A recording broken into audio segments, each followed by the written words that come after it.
नमस्कार दोस्तों, मैं हूं अमित और आप देख रहे हैं नॉलेज नोर। दोस्तों, मेरे कई सारे व्यूअर ने जानना चाहा है कि आजकल जो LHB रेक का स्लीपर कोच आ रहा है उसमें जो विंडो दिए जा रहे हैं उसे लार्ज क्यों बनाया जा रहा है। तो दोस्तों, आज की इस वीडियो में हम इसी के बारे में डिस्कस करेंगे और समझने की कोशिश करेंगे कि आजकल के LHB रेक में विंडो लार्ज क्यों रखा जा रहा है। तो दोस्तों, इस बात को समझने के लिए आपको सबसे पहले LHB रेक या फिर पहले जो भी AC कोच आते थे उसके ऊपर एक नज़र डालनी होगी। दोस्तों, अगर आप AC कोच पर गौर करेंगे तो जो उसमें विंडो आप देखेंगे उसमें टोटल 9 विंडो दिया गया है और उसका अगर कंपेयर आप स्लीपर कोच से करेंगे तो यहाँ पर टोटल 20 विंडो दिया गया है। और जो नए LHB रेक आ रहे हैं उसमें जो है टोटल 10 विंडो को दिया गया है। मतलब कि पुराने वाले जो स्लीपर कोच के विंडो हैं जस्ट उसका डबल विंडो यहाँ पर आजकल के नए वाले जो स्लीपर कोच है LHB रेक के उसमें कर दिया गया। तो दोस्तों, आखिर यहाँ पर ऐसा क्यों किया गया है, इसके पीछे कुछ टेक्निकल रीजन है, तो चलिए इसे समझते हैं।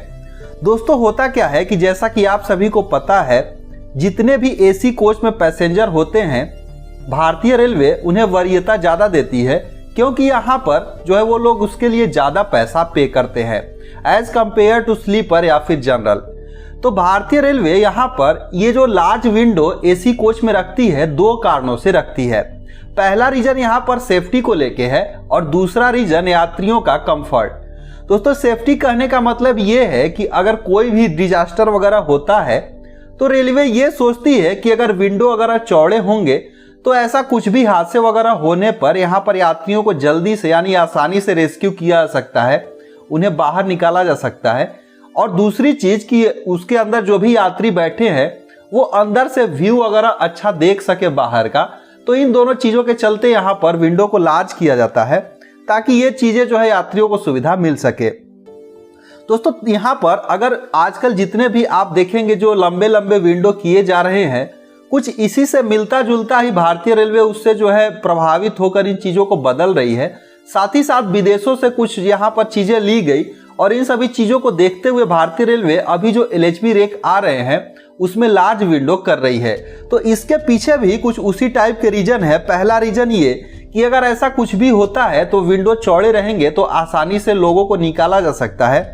दूसरी चीज़ ये कि यहाँ पर आप देखेंगे कि अगर 20 विंडो दिया जाए और उसको एक साथ करके 10 बना दिया जाए तो भारतीय रेलवे को मेंटेनेंस करने में भी आसानी होगी, क्योंकि अगर कोई चीज़ बनाई जाती है तो मेंटेनेंस जरूर उसकी ज़रूरत पड़ेगी।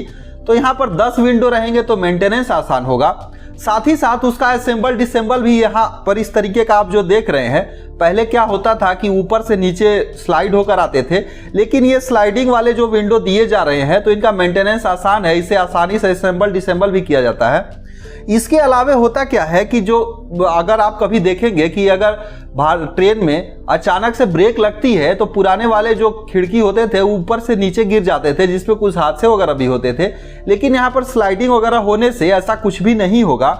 साथ ही साथ यहाँ पर जो है एयर का ड्रैग जो है कम हो गया है। अगर इतने सारे विंडो दिए जा रहे थे तो सभी में जो है एयर का ड्रैग, जिससे लोकोमोटिव पे प्रेशर पड़ता था, लेकिन यहाँ पर उसका जस्ट आधा कर देने से, बीच में आप देखेंगे इस तरीके के शीशे लगा देने से यहाँ पर जो एयर का ड्रैग भी कम हो गया है। तो इन सभी चीज़ों को देखते हुए यहाँ पर जो है विंडो की संख्या इसे लार्ज किया गया और एक अलग टाइप से डिजाइन किया गया। हालांकि लोग इसे पसंद नहीं कर रहे हैं। मैंने कई सारे लोगों से जानने की कोशिश करी, लोगों को वही वाले विंडो पसंद आते हैं। लेकिन रेलवे यहाँ पर कुछ एक्सपेरिमेंट कहिए या फिर भारतीय रेलवे का जो विदेशों से कुछ ऐसा प्रभावित होकर इन सभी चीज़ों को लिया गया। लेकिन मैंने जब जानने की कोशिश करी तो इसके पीछे मेन रीजन बताया गया कि रेस्क्यू करना वगैरह आसान होता है। तो दोस्तों, उम्मीद करते हैं आपको चीज़ें समझ में आई होंगी। सो इस वीडियो बस इतना ही। वीडियो अगर पसंद आई है तो लाइक और शेयर जरूर कीजिएगा और चैनल पे नए हैं तो चैनल को जरूर से सब्सक्राइब कर लीजिएगा। तो मिलते हैं एक दूसरे वीडियो में, तब तक के लिए धन्यवाद।